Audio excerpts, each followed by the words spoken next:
In this week's interview, we have an associate literary agent at United Agents. Hope you find it useful and enjoy. My name is ELI KEREN. I'm an associate literary agent at United Agents.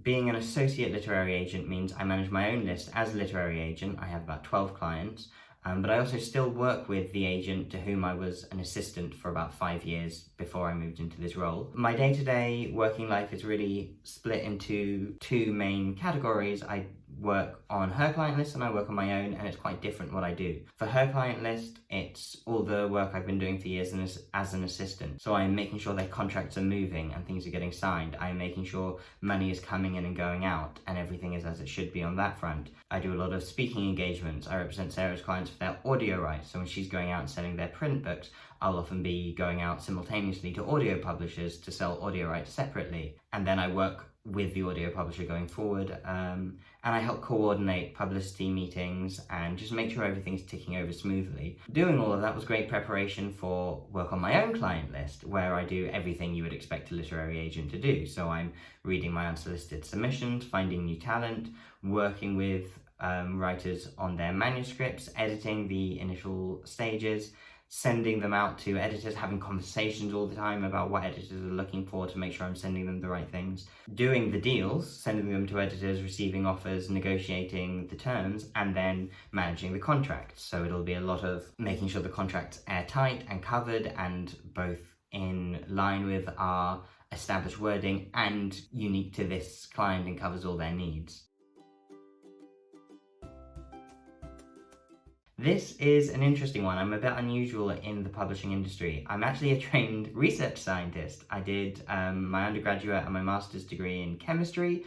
I was in drug design. I was going out and designing novel drugs to target certain forms of cancers, and then synthesizing them in a lab, and then assaying them to see if they worked. They didn't. I chucked it all in for a career in the arts. I got into publishing in a slightly odd way. I didn't have any degrees in the arts, and I knew I wanted something to help demonstrate that I was committed to this. So I went and did a master's degree in creative writing, which was a degree that I could do without having done an English undergraduate degree or anything like that first. Having done a master's in creative writing, that led me to a position as an intern in Curtis Brown's in-house creative writing school, Curtis Brown Creative.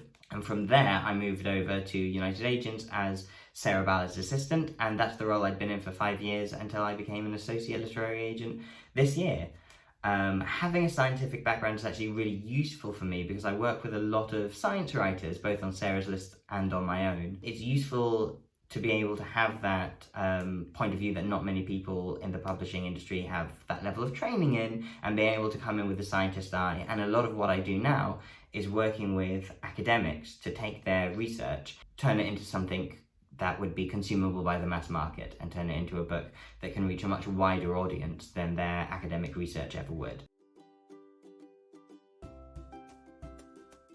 On the one hand, a lot of the skills that I need to use on a day-to-day basis are to do with working on a contract and understanding copyright law and the minutiae of rights and their placement and what is being granted under the wording of different contracts, and being able to really dive into the wording of a contract and making sure my client is covered, and making sure that I understand what a contract looks like in comparison to contracts across the publishing scene. And the other part of my job and the skills that I use are the more artistic side. I work with writers to edit their manuscripts, and I get very involved in the material from an early stage a lot of the time, which is the advantage of being an early career agent, that I'm able to do that. And I help bring out their ideas, especially in my non-fiction, make sure they're really communicating for their audience and communicating clearly and accessibly. And that's something that I spend a lot of time working closely with the author to make sure we're hitting.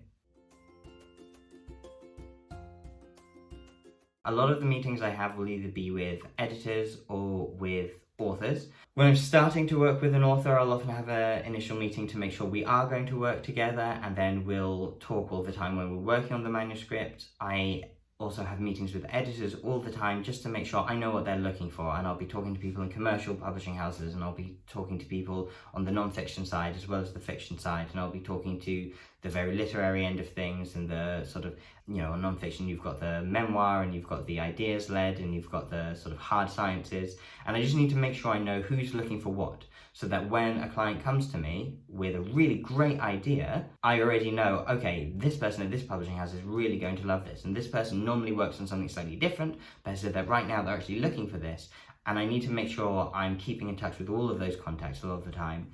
Then once the deal is done, there'll be meetings with publicity and editorial, and this will mostly be for the author and the editor, but a lot of the time as the agent will sit in to make sure we're helping where we can, or to make sure that the author's protected. A lot of the time the author just wants a little bit of support in those meetings, and we want to stay involved in the publication process all the way through and see a book's journey all the way through to publication. Wherever the author goes, a lot of the time I'll go with them. A lot of people think of agents as people who read manuscripts and spend a long time looking at submissions and working out who's going to be the next big thing, and then sort of funneling them through to publication. And actually, submissions take up a minority of our time. I've got so many clients that I work with and who need help on a day-to-day basis with whatever it might be, that actually taking time out of my schedule to read submissions from people I haven't committed to working with and don't know if they're going to be someone I want to work with, that's not something I can often make a priority. So if you're looking to get into agency, actually I'd understand that a lot of what we do is to do with copyright and contracts, finance, and making sure invoices are moving. There's a lot of admin, there's scheduling. The reading and understanding the current scene is really important, but if you want to succeed in agency, you're going to have an interest in the way a contract works and the way that goes on to define, or in some cases not define, the relationship that follows. I'd also say focus on contemporary literature. I think what a lot of people do, especially people fresh out of university, they've been studying the classics and the Western canon, and they're really excited about all that. And while that's great, what we do on a day-to-day basis is understanding what's happening right now and who's on top of the bestseller list and why, and what they're doing and what kind of fiction is selling today. So I'd make sure that you're reading a wide range of current successful literature, commercial and literary, fiction and non-fiction. Make sure you know what the publishing industry of today looks like from as best a position as you can without having got your first job in publishing. And that can be done.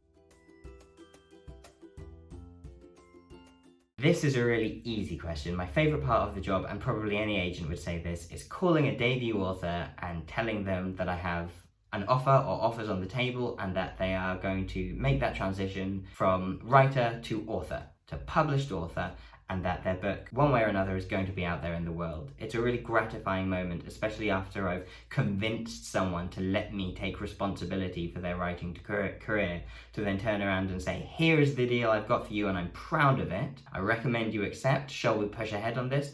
That's a wonderful moment in any sort of agent-writer relationship.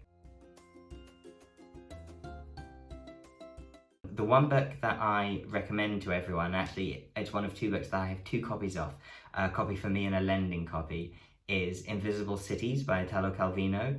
I've never read it in the original Italian because my language skills are terrible, but the book is each chapter is a description of a different fictional city, and it is just an absolutely brilliant sort of introduction to storytelling, to atmospheric storytelling, and being able to communicate something emotionally without characters, without plot, yet still packing such a punch. It is full of the skills that I think all writers should focus on, and that then go on to enrich a book that does have characters and does have plot and does have all the things you would expect. If you can nail the skills that Italo Calvino is showing off, frankly, in that book, then anything else you write will be on rails.